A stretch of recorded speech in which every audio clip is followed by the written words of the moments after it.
Boa noite, bem-vindo, bem-vinda a mais um Caindo a Ficha. Nesta quarta-feira, nós vamos falar sobre traumas infantis e relacionamentos tóxicos. Por que será que a gente fica repetindo tantas situações na nossa vida, né? Sai um professor, entra outro professor, sai uma professora, entra a professora. Muitas pessoas saem de empregos e mantêm os mesmos comportamentos tóxicos em outro lugar, porque não são os lugares, não são as pessoas, somos nós, não é, Tati? Então eu vou já convidar aqui a Cíntia Bedin. Ela faz parte todas as quartas-feiras desse movimento que nós chamamos de Caindo a Ficha. Por quê? Porque conforme a gente vai falando, ter uma catarse de ideias, memórias e respostas para muitas coisas que estão ali, ó, por muito tempo se repetindo, né, Cíntia Bedin? Com certeza. Boa noite, Isa. Boa noite, gente. Tá linda de azul. Ai, obrigada. Hoje, para falar de segurança interna, eu estou trazendo a esfera paterna. Daqui a pouquinho a gente fala disso. Como assim, esfera paterna tem a ver com azul? E eu tô de rosa é o quê? Você está na... Digamos que a comunhão, né, o equilíbrio, lembra o yin e o yang? A gente precisa das duas forças bem ajustadas dentro de nós. Então, nós estamos aqui no nosso yin yang, onde você está trazendo a lua, o feminino, a possibilidade de criar, de renascer, de ampliar, de gerar, de gestar, com a semente do masculino que nos dá a força da realização. Então, a gente está aqui sem querer, querendo. Sempre, né? Não combinamos e dá tudo certo. Sempre. Cíntia, estou muito feliz que a gente está se encontrando mais uma noite, mais uma quarta-feira, não caindo a ficha. Estava com saudade sua e entendo que esse tema de hoje vai ser muito especial. Relações tóxicas e traumas infantis. O quanto cabe a nós termos coragem de entrar em lugares que a gente já sabe que dói, mas ou você entra e resolve ou vai ficar repetindo. É isso? É exatamente isso. Semana passada, né, vou dar uma relembrada aqui, porque a gente já fez a parte 1, então a gente chegou lá na criança ferida, a gente percorreu a compreensão de que a relação tóxica, a relação abusiva, ela acontece porque do lado de fora a gente busca o que entendeu não receber dentro de casa.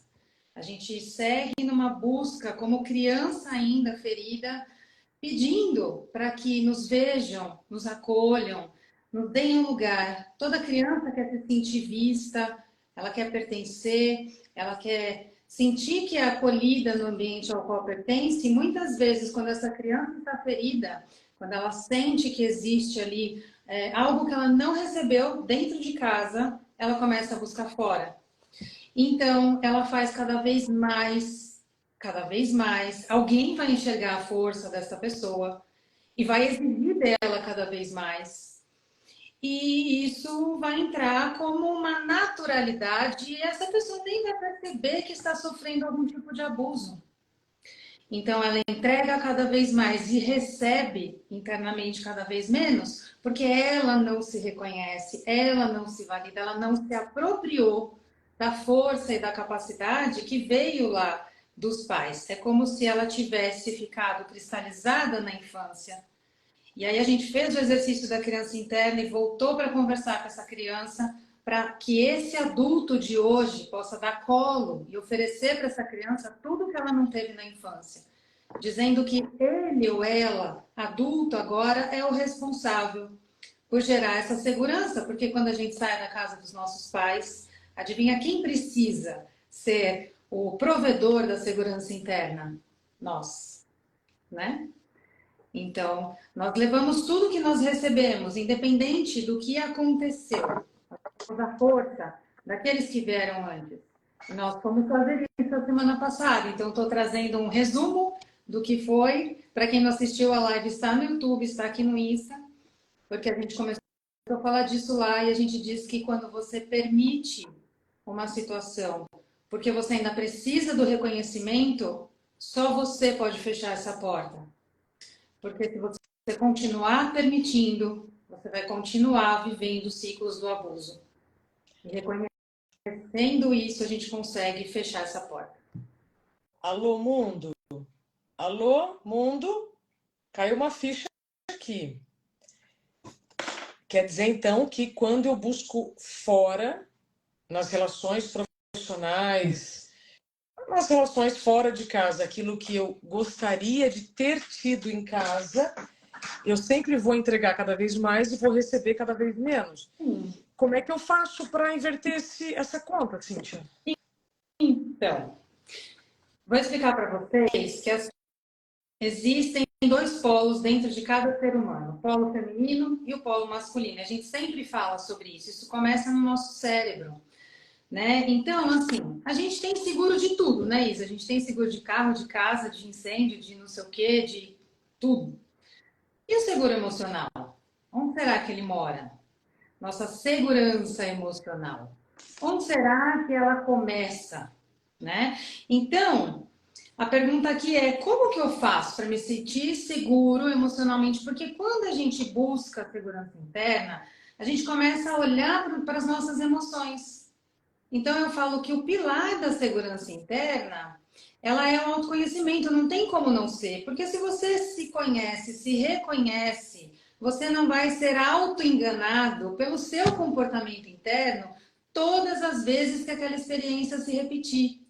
Porque, digamos assim, vamos supor que tem uma pessoa que é meio desajustada lá no seu trabalho e que você nunca sabe lidar com aquela situação, você fica tentando formas e tudo mais. Olha a criança interna passando aí. Eu não posso me posicionar, não posso responder, e isso vai aumentando e vai criando aquela situação terrível. Mas espera aí, se você parar e olhar, essa pessoa faz isso todos os dias, não é pessoal, porque se você reparar, vai fazer com todo mundo. E aí você pergunta, isso é meu ou isso é dela? Eu preciso carregar esse lixo emocional em mim?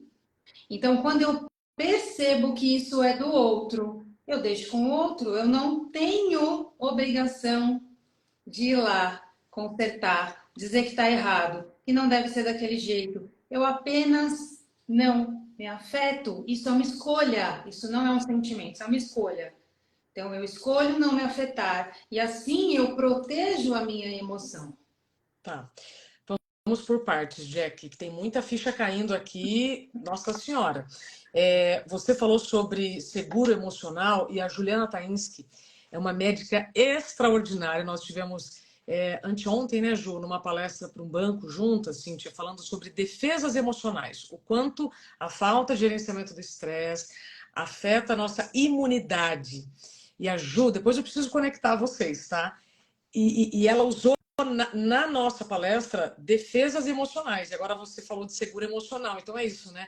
A gente faz poupança de dinheiro, a gente faz um monte de seguro, mas as nossas emoções estão sempre em frangalhos. E aí, ó, a Maíra Maron diz: é como se a gente estivesse pagando para ser aceito. E a Adriana, assim, ó, Isa, a instabilidade profissional. Vou repetir. A instabilidade profissional tem relação com traumas da infância? Sempre. Sempre. Vou Repete, fazer repete. a instabilidade emocional tem sim. A instabilidade emocional, a permissão para que os abusos continuem, a demora em reconhecer os abusos e a aceitação do abuso, porque se a situação do abuso está se estendendo, existe uma permissão interna inconsciente. Então, essa demora significa que muitas vezes a pessoa que está sendo vítima do abuso não reconhece a força interna que tem para sair desse abuso, mas se ela entender que ela tem força para sustentar o que ela vem passando, ela já é uma vencedora para a vida. Então ela precisa aprender a direcionar essa força. Agora eu vou fazer uma provocação aqui para vocês. Vocês acham que a gente nasce com segurança interna? Eu acho que não. Eu acho que não. Ela vai sendo construída. Ela vai sendo construída depois dos traumas. Porque sim, nós nascemos com a segurança Era interna. falar assim, Tio Bedin, eu ia te fazer uma pergunta assim, ó, o que que define um trauma? O que que define um trauma infantil? E teve uma pergunta aqui que veio agora há pouco, com que idade? Ah, eu não sei se eu vou conseguir. Gente, se vocês tiverem perguntas bem específicas, coloca na caixinha, tá? Que aí vai ficar mais garantido que eu vou acessar ali. E se está sendo útil esse papo aqui para vocês, enviem também para uma pessoa que vocês gostem aqui na setinha, que aí a mensagem chega para mais corações. Sim, eu ia te perguntar antes, o que que define então o trauma e se tem uma idade? Tá.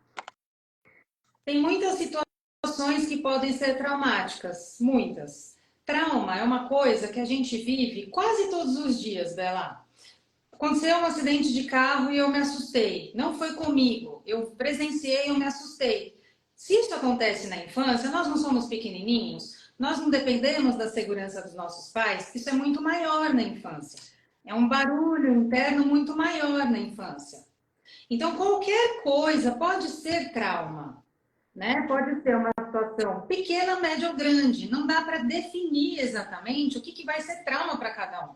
Tem criança que cai e fica com medo depois de subir do lugar onde caiu do sofá, fica morrendo de medo de subir no sofá de novo.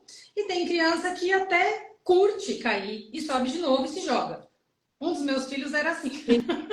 Entendi, faz sentido total. Né? Você é mãe, você está acompanhando aí o desenvolvimento da pequena, e aí você percebe o quanto existem coisas que você pensa que ela vai traumatizar e ela tem uma baita coragem, enfrenta de novo e dá risada, e tem coisas que você pensa que vai ser tranquilo e para ela não é. Então vai depender muito dessa constituição interna que ela trouxe, da experiência que ela está vivendo. Porém, eu vou contar para vocês. Nós nascemos com segurança emocional pronta. Sabe por quê? Porque o bebê, quando ele nasce e ele está lá no berço, ele não sabe falar, ele não sabe comunicar a necessidade, mas ele tem fé. Ele tem a segurança de que quando ele comunicar algo via choro, aquele choro vai ser atendido. Ele não tem medo de não ser atendido. Quando ele começa a andar, ele também não tem medo, porque ele caiu, ele não para de andar. Ele levanta e continua, até o momento do estirão, porque daí ele sai correndo. Quando aprendeu, o primeiro passinho já sai correndo, e a família inteira correndo atrás. Então, a gente vem dotado dessa segurança até começar a aprender medo. E aí a gente aprende medo com os adultos. Só um momento. Eu tenho certeza que agora essa sua fala vai trazer bastante polêmica, mas como eu sou a mãe de uma bebê de 2 anos, para mim está mais claro compreender o que você está dizendo. Sabe por quê? Porque se eu não conter a Angelina, ela faz milhares de coisas que eu já sei que podem machucá-la. Né? Inclusive até eu tenho 2 gatos, tem uma que é super dócil, o outro não, o outro já é mais arredio porque ele foi muito maltratado por crianças quando eu adotei, né? Só soube disso depois. Mas eu quero dizer o seguinte, para quem não convive com crianças e nenês, vai ficar mais complexo entender isso. Mas eu, como tenho uma filha de 2 anos, agora fez todo sentido. A gente vai dizendo milhares de nãos e aí vão acontecendo também os traumas. Faz sentido? Faz, mas olha só que interessante, por que a gente precisa dos dois polos? Agora fica mais gostoso, gente. Vou bagunçar um pouco a cabeça de vocês, mas se der dúvida, vocês vêm aqui e, por favor, perguntem. 0 a 7 anos, a gente está conectado à mãe. Então, o nosso inconsciente, o nosso emocional estará aprendendo tudo com essa mãe. A personalidade dela, os trejeitos, a forma de falar, e aí a criança começa ali uma imitação com essa mãe. A proteção da mãe é para dentro. A proteção da mãe é caiu, ela pega no colo, faz uma massaginha, né? Já passou, vamos brincar de novo, mas a mãe fica assim, mais preocupada se a criança se machucar, acontece alguma coisa, não machucar, um raladinho, então a gente vai lá e dá aquele colinho, faz aquele carinho. Segura aí. Depois, dos 7 aos 15 anos, vem o pai na nossa esfera. Então, a gente fica em troca de conteúdo inconsciente com o masculino. Então, mas minha mãe não estava lá, meu pai não estava lá, não importa. A gente faz essa troca com o feminino e com o masculino, mesmo que através de um representante ali na família. Então, quando a gente vai para a esfera paterna e começa a receber a proteção do masculino, não é igual à proteção da mãe. A proteção da mãe é aqui, ó, é para dentro. A proteção do pai é em torno, é em volta, é para a vida. Então, o pai vai levar a criança no parquinho, ele está olhando. A criança está lá balançando, ele está aqui, ó, olhando. Esse é o masculino bem colocado, tá, gente? Não estou falando do pai de sentar lá e ficar no celular. Isso aí deixa quieto, a gente fala depois. Estou falando do pai que leva a criança no parquinho e fica ali, ó, olhando os perigos em volta. Se algo vai atrapalhar, quem vai chegar perto, o que está acontecendo, se vai vir um maiorzinho, vai empurrar. O pai está ali, de guardião. Mas assim, ele sempre vai incentivar o filho a balançar mais alto, a escalar mais alto, a se arriscar no trepa-trepa. Ele sempre vai incentivar. Caiu? Não foi nada. Vamos lá, vamos, levanta, vai, vamos de novo, vamos de novo. Então, a segurança do pai é uma segurança que leva em direção à vida, amplia, é para fora. E aí, se a criança entendeu que não teve essa segurança do masculino, que não recebeu essa proteção do pai, a grande dor do pai é a ausência, e em algumas vezes o controle desse pai, mas na maior parte, dentro de consultório, é ausência. Eu falo isso é ausência de pai, né? A maior dor é a ausência. Então, quando acontece essa ausência, sabe o que acontece? Nosso inconsciente, quando vai para a vida, regride. Ele volta para a segurança conhecida, que é a segurança da mãe. E aí a criança, esse adulto volta para o estágio de criança e fica buscando um colo de mãe. É aí que entram os abusadores. Porque essa segurança interna não está consolidada, porque de alguma forma algo impediu que essa criança recebesse e assimilasse esse masculino. Vou dar um exemplo. Os pais ausentes. Meu pai foi caminhoneiro, né? Então ele estava pouco tempo em casa. O tempo que estava lá, eu era o moleque do pai. Então ele me ensinou as coisas do caminhão. E era assim o nosso contato. E tudo bem, né? Eu via aquela força, aprendi um monte de coisa. Antes de ser menininha, fui menininho, né? Assim, brinquei só com coisas de menino, aprendi coisas de menino, e essa força vem do meu pai. Mas eu podia ter cristalizado nos períodos que ele não estava lá. A minha configuração interna cristalizou nos períodos que ele estava em tentar ficar próxima desse pai. Né? Mas para quem sofreu ausência de pai, sabe como sente a menina, a criança? Ela vai sentir assim: meu pai escolheu não estar perto de mim. É o que diz o inconsciente dela. Meu pai não quis estar aqui. Eu sou culpada porque meu pai não está aqui, ele não me deseja. E ninguém conta para essa criança que esse pai desejou a partir do momento que ele disse sim para a vida dela. A partir do momento que nós estamos aqui falando sobre o masculino ferido, porque a gente fala muito de feminino ferido, mas não fala de masculino ferido. Se nós estamos aqui, nós já estamos no caminho da cura. Nós já estamos em busca de construir essa segurança interna, de fazer as pazes com esse masculino, seja lá o que aconteceu na sua vida, não é o que ele fez, é a vida que passou por ele que chegou até você. E quando a gente começa a assimilar, semana passada eu falei para fazer o exercício da criança interna, nós fizemos um juntos aqui e deixei no canal do YouTube a meditação da criança interna. Né? Falei, façam por 90 dias para você acostumar a acolher essa criança, você levar segurança para ela. Né? Quem está aqui que estava na semana passada? Me escreve aqui nos comentários para sentir tomar uma água. Quem está aqui hoje que estava na semana passada? Ou se essa história de trauma não vai acabar aqui, tá? Nós vamos falar em outras quartas-feiras. A Jade está perguntando se a sua linha é junguiana. Sim. Sim. E a Márcia Lima traz aqui uma pergunta que eu achei bem pertinente. Uma criança adotada, quais os traumas que ela carrega e por quê? Eliana Tava, Eliana Focossi. Eliana Tava. Show. Ó, que lindas. Olha, Rafa, Mari, ó, maravilhosa. Muito bem. A Tati, sinto muito, Tati, pela sua perda. Acho que esses dois comentários, Cíntia, podem trazer bastante acolhimento. sobre filhos adotados. Esses filhos, eles vêm com quais traumas? E no caso como a Tati, que perdeu o pai em um acidente, como é que fica essa relação depois? A energia do pai, mesmo que ele vá embora numa morte, a energia do pai já está dentro de nós.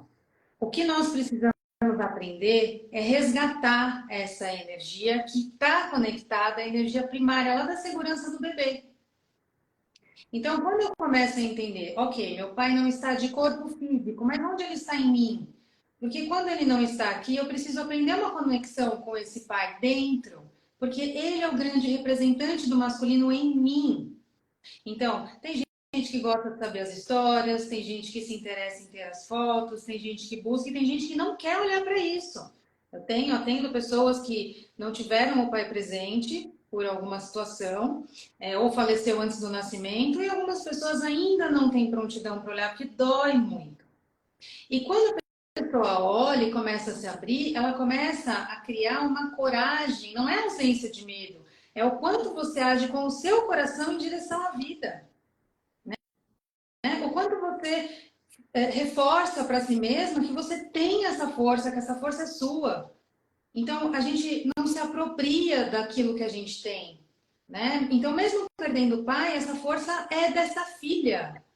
Este pai chegou antes, ele um dia disse sim para uma mulher, e esses dois disseram sim para você, e você tem que se apropriar disso. Entendi.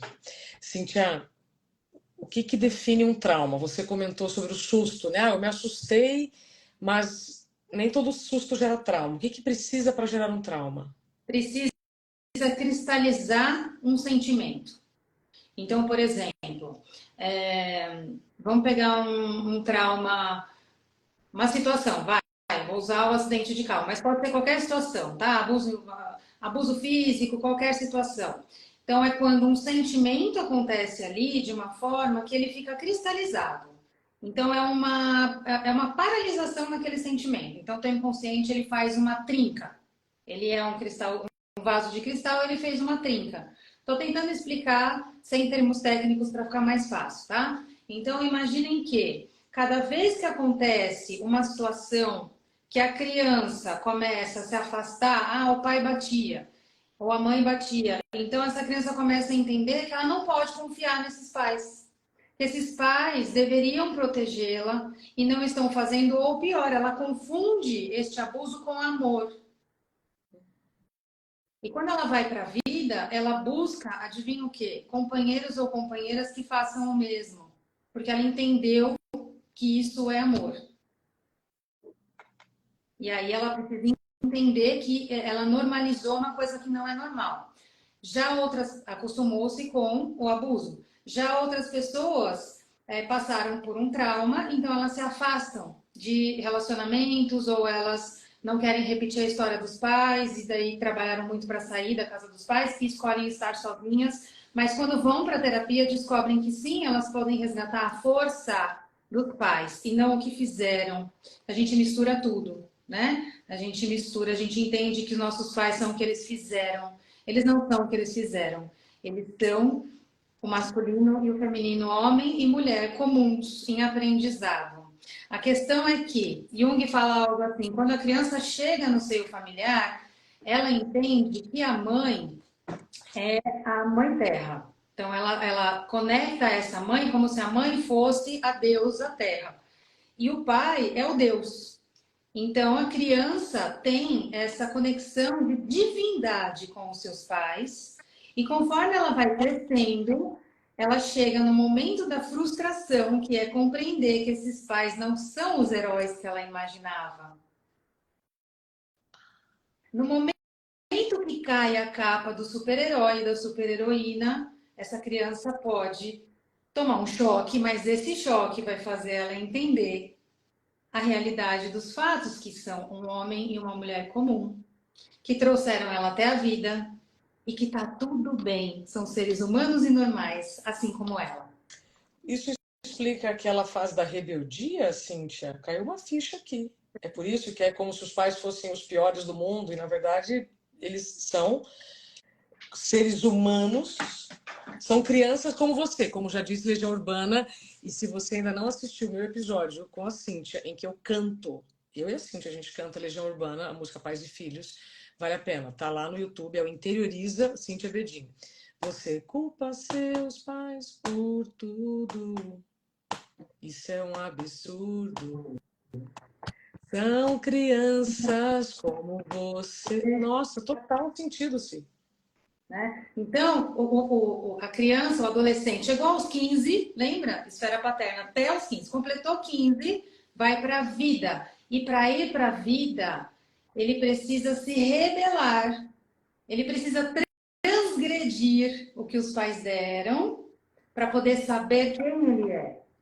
E daí vai passar um tempinho no próprio experimento, buscando a tribo, isso e aquilo. Ali adiante começa a fazer sentido o que os pais falavam, mas não exatamente dos 16 aos 19 anos, é uma fase um pouquinho tensa, Tá. né? Mas é normal, é necessário, é o experimento vida e que os pais precisam permitir. Tá. Ficou cuidando, com limites, enfim, sendo pais, né? Então, o trauma é uma cristalização de um sentimento. Sim. É o momento de uma marca. É uma marca naquele inconsciente e aquela marca ela vai tentar se proteger. Então, sempre que tiver um sinalzinho que pode acontecer aquele perigo, vai disparar um gatilho. Tá. Isso é o trauma. É como se eu desenhasse assim, como se fosse uma linha do tempo, né? Então eu coloco aqui e vou, né? Então, tive um trauma aos 5 anos, quando eu fiquei esperando minha mãe na porta da escola, ninguém foi. Tenho essa sensação de abandono aqui, né? Uhum. Isso é muito particular, porque vai depender de cada. Aí passa mais um tempo, eu me sinto abandonada de novo quando ninguém me escolhe para jogar o jogo da escola, por exemplo. É isso? Sim. Esses são os traumas infantis normais, né? Que todos nós passamos em algum momento, e tem aqueles mais profundos. Porque Qual a diferença de um e de outro? Então, a diferença é que se a criança cristalizar, acontece uma, duas, três, quatro vezes, ela vai deixando o trauma mais grosso, o trauma vai engordando, né? Então, vai acumulando camadas desse trauma. Então, abandono. Aconteceu uma situação lá, a minha mãe não foi me buscar na escola. De repente, quando estava acontecendo uma situação em casa, pediram para eu esperar no quarto. Vem o mesmo sentimento. De repente, alguém adoeceu, eu precisei passar um tempo com a minha madrinha. O mesmo sentimento. E isso vai gerando camadas do trauma, até que essa pessoa comece a entender que ninguém quer ela, que ninguém aceita, que ela é abandonada por tudo, por todos, pela vida, que ninguém gosta dela, então vem a rejeição. Então é um caminho de construção, o trauma também é construído. Se ninguém contar para essa criança que está tudo bem, ela vai engordar o trauma, ela vai alimentar o trauma. Alimentar o trauma, tá. E lá na frente isso vai virar gatilho. Como que o trauma aparece? Porque eu sei que ele está aqui? Não, em comportamento. Então tem uma reação, né? Alguém, por exemplo, recebo muitas mulheres, por exemplo, que não conseguem se consolidar numa relação porque não confiam nos homens. Não confiam nos homens, muitas vezes não é porque não confiaram no pai, é porque olharam para o casamento do pai e da mãe e compraram o olhar da mãe. A mãe que se sentia desamparada por aquele marido, a mãe que, enfim. Então a filha vai lá e sente que tem que defender essa mãe ou fazer algo, então ela se posiciona contra o pai. E aí é como se ela precisasse levar para a vida esse sentimento de desconfiança. Porque ela tem um exemplo, ela tem uma imagem primordial de que todo homem vai ser daquela forma. Isso pode ser consciente ou inconsciente. Geralmente inconsciente. Só fica consciente quando vem para terapia. Ai, terapia maravilhosa. Ô, Cíntia, a Márcia Lima está perguntando, então, o trauma de uma criança adotada, onde e como se cristaliza? Depende da idade também, né, Márcia? Muita coisa que depende. Eu faço trabalho voluntário com crianças acolhidas, retiradas de famílias porque sofreram violência. Então, o que acontece, né, nesse caso? Depende de muitos fatores, depende do tipo de violência, depende do contexto da estrutura familiar. Tem crianças que saem do meio familiar. Uma das primeiras crianças que eu atendi, a mãe tinha uma debilidade, um probleminha mental. Então, os filhos foram retirados porque ela não tinha condição. Mas a história, né, enfim, ela não tinha condição, foi retirado, o pai não estava lá presente, o pai, inclusive, tinha uma outra família, olha a situação. E essas crianças, quando vieram para o abrigo, ele me dizia assim: eu quero voltar para minha casa porque a minha mãe, eles não tinham certidão de nascimento, não tinham ido para a escola, nunca tinham sido banhados por essa mãe, por exemplo. O irmão mais velho cuidava dos mais novos. E aí ele dizia: minha mãe me penteava, minha mãe me colocava roupa, minha mãe me levava para a escola. Então ele criou, ele fantasiou uma mãe para suprir a necessidade. Ele tinha 7 anos, né? E ele não queria de jeito nenhum uma outra mãe, porque ele conectou a fantasia da mãe que ele queria. Quando ele começou a entender que aquela mãe não podia ficar, que ela tinha alguns problemas e tudo mais, ele se revoltou. Então, dos 8 aos 9 anos, mais ou menos, ele ficou numa fase de revolta. De repente, ele entrou num looping de perguntar para todo mundo, para todas as mulheres ali em volta, se elas queriam adotá-lo. Porque ele entendeu que a mãe não era a fantasia dele. Então, depois, ao longo de um tratamento, ele aceitou uma família, né? E foi assim, para mim foi uma alegria ele ter aceitado, porque em algum momento eu achava que ele nunca ia aceitar. E dentro dos abrigos, a gente respeita a opinião da criança, né? A gente não força. Se a criança não quer uma aproximação para uma tentativa de adoção, não acontece, né? Pelo menos nos abrigos onde eu faço trabalho. Então, quando a criança é adotada, gente, a gente não pode esquecer de dizer para essa criança, porque tem gente que esconde. Ela precisa dessa história dela, ela precisa saber. E ela precisa, inclusive, incluir o papai e a mamãe biológicos no coraçãozinho dela. Porque existe uma lei de chegada, uma ordem de chegada. E essa ordem, quando ela é quebrada, eu já peguei aqui mãe de filho adotado, que o filho foi diagnosticado, tem TDAH, tem isso, tem aquilo. Na verdade, era uma hiperatividade, era uma inquietude, porque essa criança não sabia que foi adotada. Quando a gente contou, ela acalmou. Acalmou de um jeito que parecia estar medicada. Sim. Então, isso faz parte da história e a gente precisa contar para essa criança. Cíntia, isso que você falou desse caso real, né, desse menino que imaginou a mãe, ele não convivia com ela, mas ele imaginou tanto que aí ele não lidava com a realidade que ela não existia. Exato. Até um determinado momento. Isso também isso também a gente pode atribuir a empregos ou a relacionamentos aí já na maturidade, né? Por exemplo, eu imagino como eu gostaria que um homem fosse, e aí eu fico me iludindo, né, com essa pessoa, porque na verdade eu criei na minha cabeça. Ou emprego também. Pode ser? Nossa, o tempo inteiro, o tempo inteiro. Nós somos seres iludidos, né? Cada um vive a sua tela de ilusão favorita. Mas o que que acontece? Todo mundo aqui já teve apaixonado, né? Então, explica muito bem, porque quando eu me apaixono, eu não estou apaixonada pelo outro. Eu estou apaixonada pelo que eu vi no outro, pelo que eu projetei, pelo meu desejo do que o outro seja para mim. E em relações abusivas, eu tenho gente aqui em consultório que se sustenta ali achando que vai mudar o outro, porque o outro, quando ele me vê como eu sou, ele vai mudar para ficar comigo. Olha a manutenção dessa ilusão. Então, tem gente que dá manutenção, lustra, põe para dormir a ilusão. Quando a gente tira as ilusões da frente e olha só para a verdade, gente, a verdade é um caminho reto, não precisa de defesa, é um caminho iluminado. Então, se eu olhar lá para o começo, esse pai, essa mãe, é o que eu tenho, é o único pai, a única mãe, mas não teve presente. Quem reclama é a criança.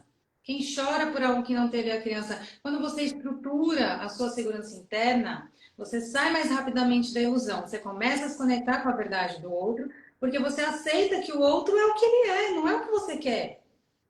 E tá tudo bem. E se aquele outro é do jeito que é e não está bom para você, você não precisa viver a realidade dele, viva a sua. Mas qual é a sua? Você precisa construir, você precisa estruturar.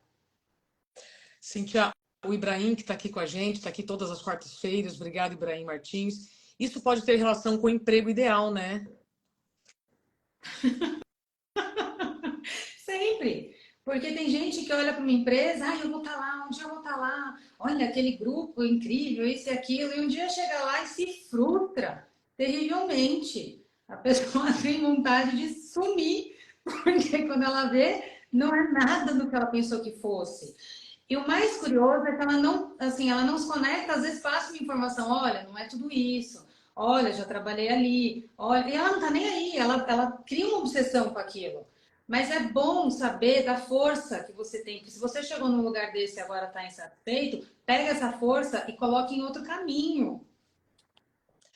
São escolhas. Olha, senhores, qualquer semelhança não é mera coincidência. A Cintia sabe o que está falando, eu também sou prova viva aqui deste exemplo que ela está dando. Eu queria trazer para você um comentário que está aqui na caixinha de perguntas, que é do Maico Emílio, também que está sempre junto com a gente. Obrigada, Maico. E quando a criança sofre abuso sexual?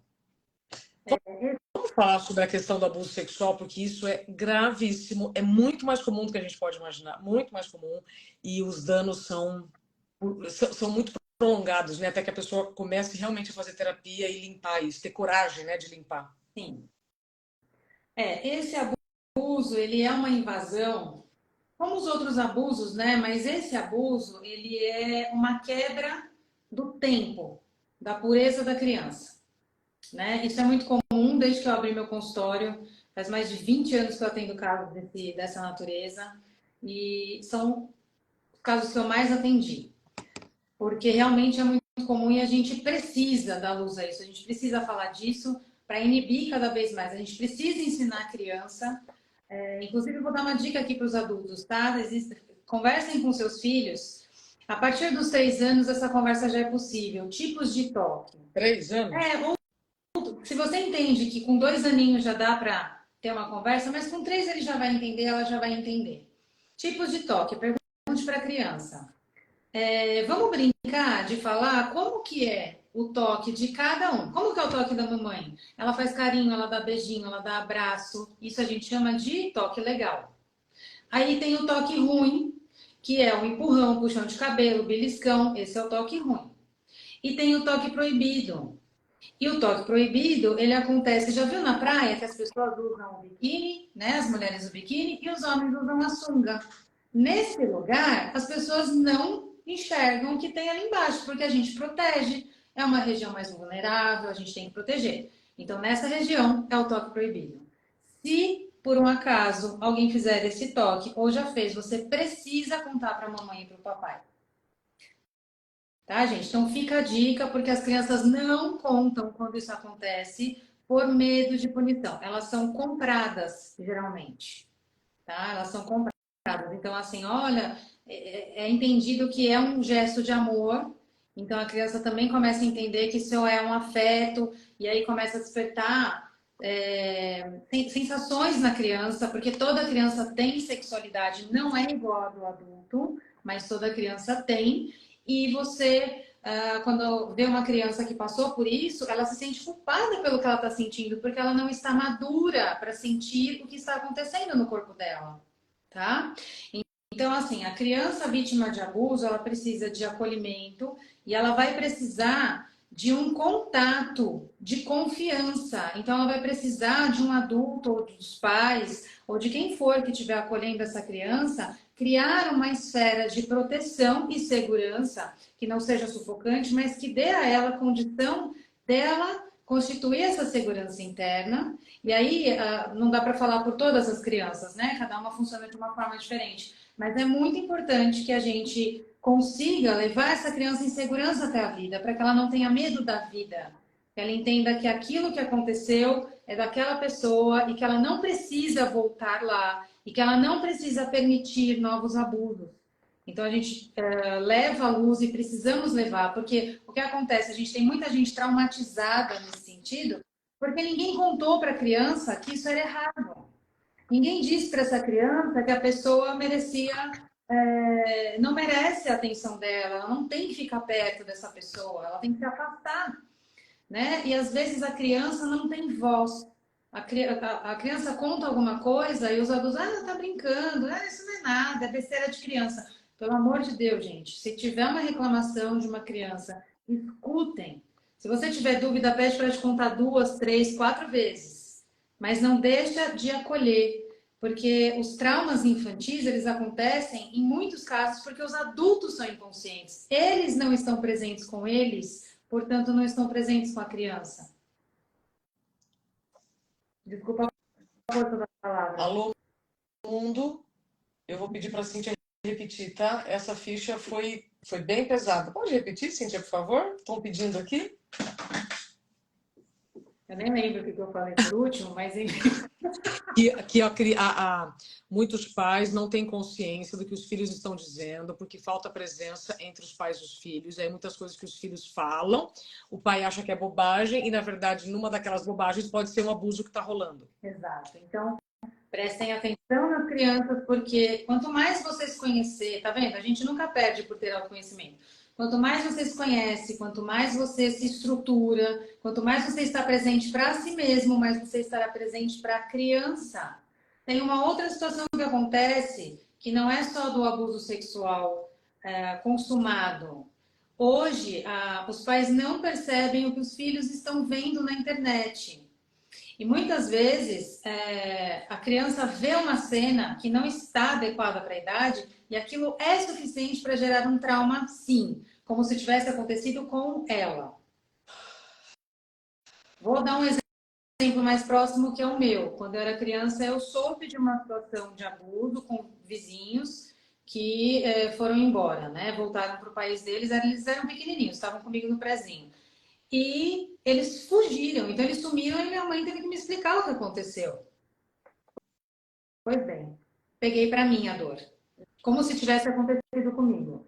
Lembro do dia, lembro do que a minha mãe estava cozinhando, lembro da minha roupa, lembro da música que estreava do Chitãozinho Chororó na rádio. Entende? Como que funciona o trauma? Ele cristaliza tudo o que está acontecendo em volta. E depois eu tive que desconstruir isso.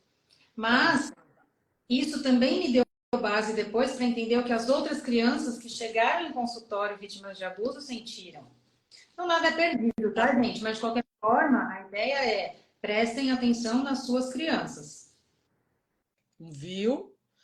Ô, Cíntia, o Ibrahim está perguntando se isso explica o trauma de algumas pessoas com palhaços. E depois dessa pergunta, antes da gente encerrar, porque o nosso tema aqui, né? Relações tóxicas e traumas infantis. Então, você, há 40 minutos, você está explicando que, olha, dependendo da situação, cristalizou. Aí, como é que eu vou fazer, então, para dissolver isso? É olhar para a mesma situação com lentes novas, com ângulo novo? Na verdade, não. Eu posso trocar o foco de olhar, mas antes de trocar, eu vou ter que conversar com essa dor. Porque não adianta eu trocar a lente, mas dentro ainda está a surdina emocional muito aparente, né? Então, o que eu preciso? Eu preciso neutralizar, vai lá no meu canal, Meditação do Perdão, por no mínimo 90 dias. E junto com ela tem a meditação da criança interna, para você se acolher, você fazer o resgate dessa criança interior. E aí vem a cereja do nosso bolo, porque hoje eu vou fazer um exercício para você se conectar à força do seu pai, para você desenvolver a sua segurança, a sua confiança, a sua autoconfiança para ir para a vida. Pronto, vamos fazer já. Cíntia, ó, chegou aqui, ó, audiência felina, sempre presente. Sempre presente. A audiência felina, às vezes ela aparece ou não. Tá. Cíntia, quando você fala aqui 90 dias de meditação do perdão, eu já sei que alguém falou, nossa, quanto tempo! É mesmo? E quantos anos você carrega um trauma? Pois é. 90 dias é muito pouco para a gente se livrar de algo que está nos incomodando e nos prejudicando há muito tempo, tá? 90 dias é o tempo que o seu corpo adapta-se a um novo comportamento, tanto neural quanto físico. Por exemplo, quando a mulher engravida, então daí falam, daqui 3 meses você para de vomitar, né? Você para de passar mal. Por quê? Porque o seu corpo parou de rejeitar o corpinho estranho que estava lá. Então, adaptou-se. Assim como quando você entra num trabalho novo, em 3 meses você já se adaptou àquela rotina. 3 meses também é o tempo de experiência. Né? Em 3 meses, se você for direitinho na academia, no 3º mês, não dói, no 4º mês, não dói mais nada. Nossa, fora que aí você já tá... Né? E tem uma moça aqui que ela já escreveu algumas vezes, eu queria só respondê-la antes da gente seguir com a meditação. Como é que eu faço para ver os 90 dias de perdão? Canal da Cíntia. Anota, gente, ó. Qual canal, Cíntia? O canal vai lá no link do Instagram, tá na bio, aí você vai ser direcionado para o YouTube. Eu sou o Caminho da Consciência. Pronto. Pode ir para o Instagram que é mais fácil. Pronto. A Ju Graciela Costa, ela escreveu aqui algumas vezes que ela não consegue terminar nada. Estava tirando a carteira de carro, aí não terminou. E ela disse que o pai dela era muito agressivo. Não sei porque o verbo está conjugado no era, se ele ainda não está presente, enfim, mas qual é a relação de quando a gente não consegue terminar as coisas, Cíntia? Então, a gente pode falar disso, inclusive, numa live inteira, né? O tal do procrastinar. Mas quando não consegue terminar, né? Não sei se é com tudo, mas ela deu o exemplo do carro. E o exemplo do carro é ótimo, porque o carro ele está relacionado no nosso inconsciente a dirigir ou a guiar a própria vida. Então, segurar as rédeas da própria vida e dar a direção, né? Porque você tem 2 situações. Ou você está guiando a sua vida presente e consciente, ou você está no banco de trás, vendado, com alguém dirigindo e te levando para qualquer lugar que você nem sabe onde é. Então, se ela não tem a condição de se conectar à força do pai, por um julgamento, por um trauma, seja pelo que for, ela não realiza. A força masculina dentro da gente, ela é realizadora, ela finaliza. Ela, lembra, o feminino ele vai elaborar. Então, eu quero uma empresa que vai construir um carro. Não aparece o carro do dia para a noite. Alguém vai lá, projeta, desenha, pensa nos detalhes. Tudo isso é elaboração, tudo isso é feminino. É um projeto, é uma elaboração. Da elaboração para a realização, que realiza é o masculino. É a execução do que foi elaborado.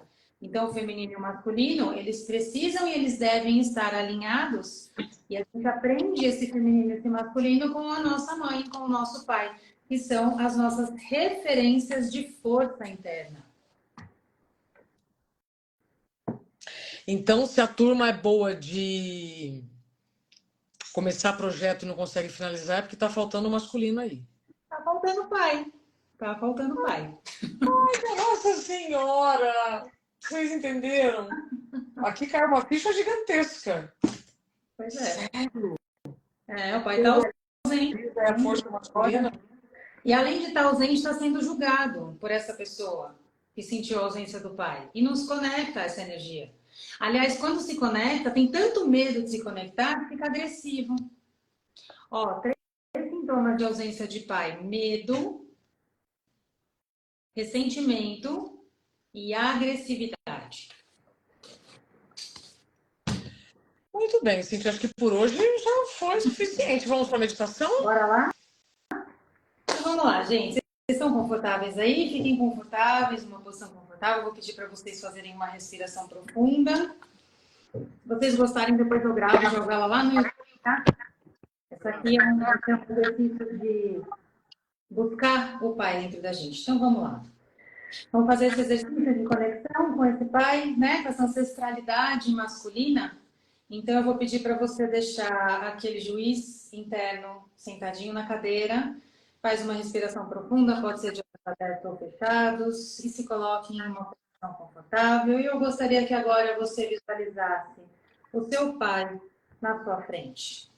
Atrás desse pai, você vai ver o pai dele, o seu avô, e depois o bisavô, avô, pentavô. Não tem problema se você não tenha conhecido esses homens. Imagine essa fila de ancestrais que vieram antes de você. E numa fila ao lado, tem o masculino do lado materno, a partir do seu avô materno, o pai dele, bisavô, tataravô, e assim por diante, uma grande fila de homens aqui, dos seus ancestrais. Você está na frente de todos eles. Quero que você olhe para todos eles. Não precisa ter conhecido esses homens, mas Estes homens, todos que vieram antes, eles são a sua raiz masculina, que faz parte da sua existência. Então, imagine todos eles, do seu sistema à sua frente. A primeira coisa que você vai se conectar é a grandeza de todos eles. A grandeza no sentido de que eles chegaram antes. É a lei da ordem. Você recebe a vida deles, portanto, eles são considerados maiores no sistema. E agora olhe para o seu pai. E eu quero que você sinta no seu corpo a energia, a força do masculino, a força da vida que chegou até você.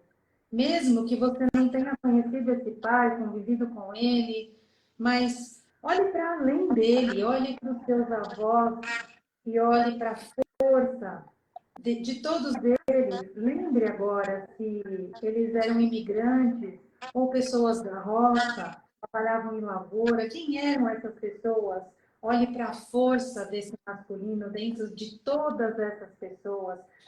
Olhe para tudo, sinta tudo que eles enfrentaram, todos os desafios, todas as operações e tudo que eles viveram até que chegasse você.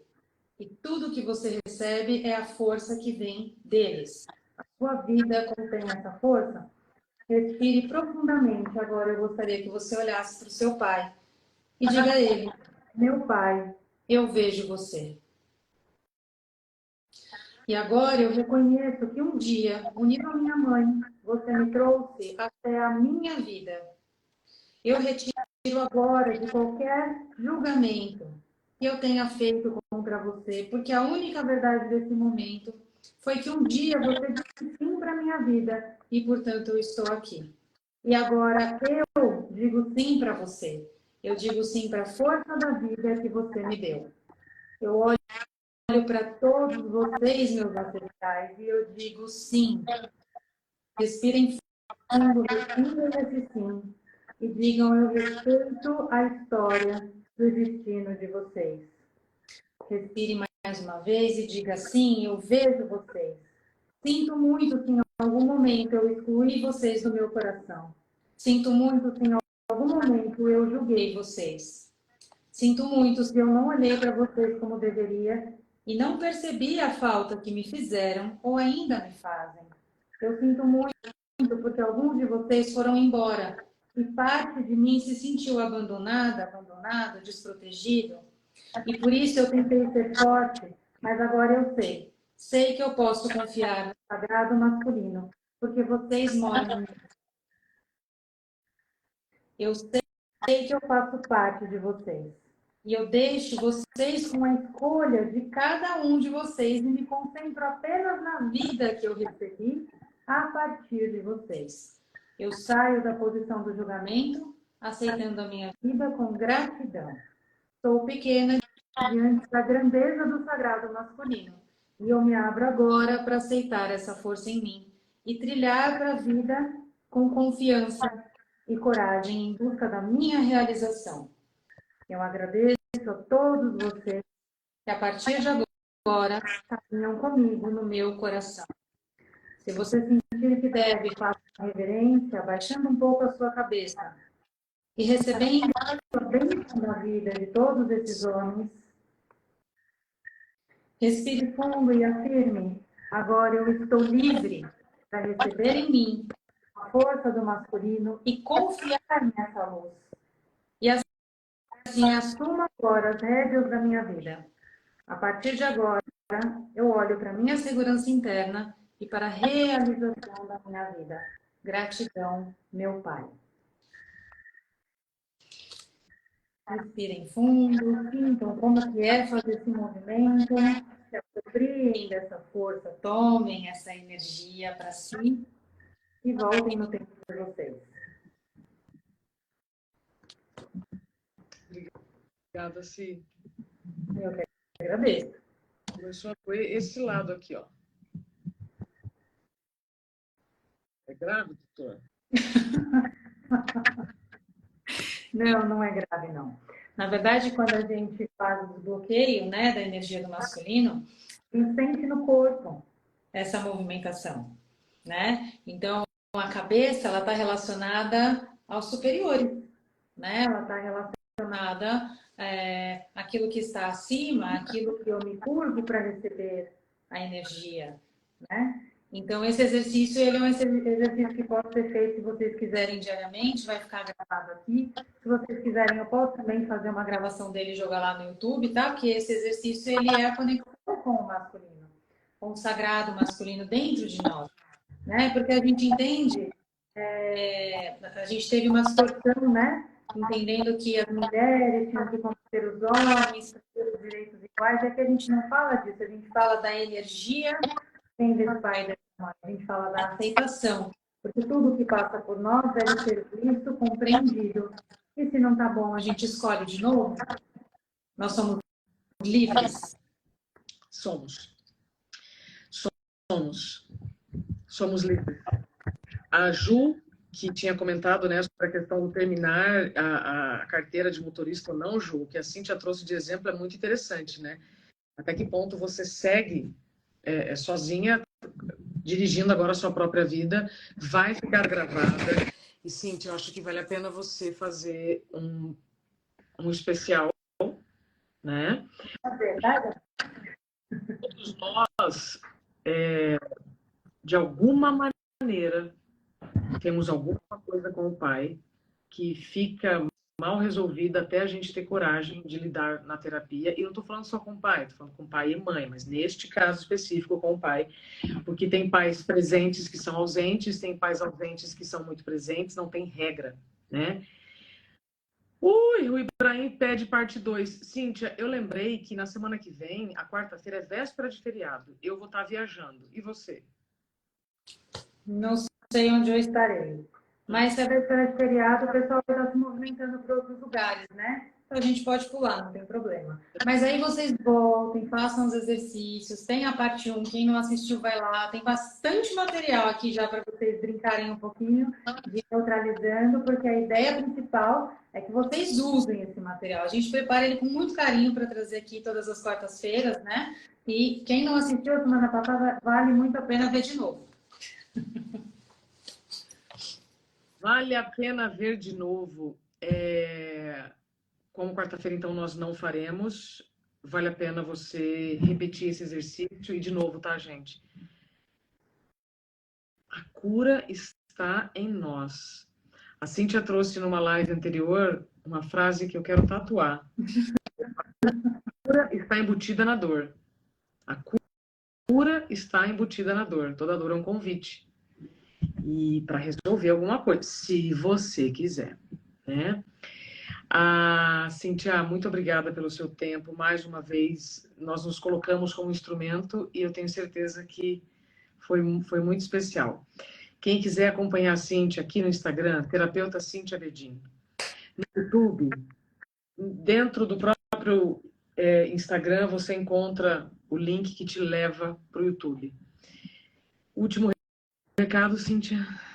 Tem gente me perguntando que exercício é esse. Esse é um exercício sistêmico de constelação familiar. Tá? Então, eu vou deixar ele gravado. Assim que tiver a gravação no YouTube, eu coloco lá no meu canal, tá bom? Avisando vocês. Mas em poucos dias eu subo ele já para o YouTube. Aí vocês podem fazer como um vídeo diário para quem precisa desse fortalecimento do masculino, tá bom? E aí a gente se vê daqui, não na próxima, mas na outra semana. Só gratidão, bela gratidão a vocês, que muitas curas aconteçam a partir dessa sementinha que a gente, como instrumento, deixa aqui para cada um de vocês com muito carinho, viu? Obrigada, minha querida. Bom descanso e saúde para todos. Gratidão.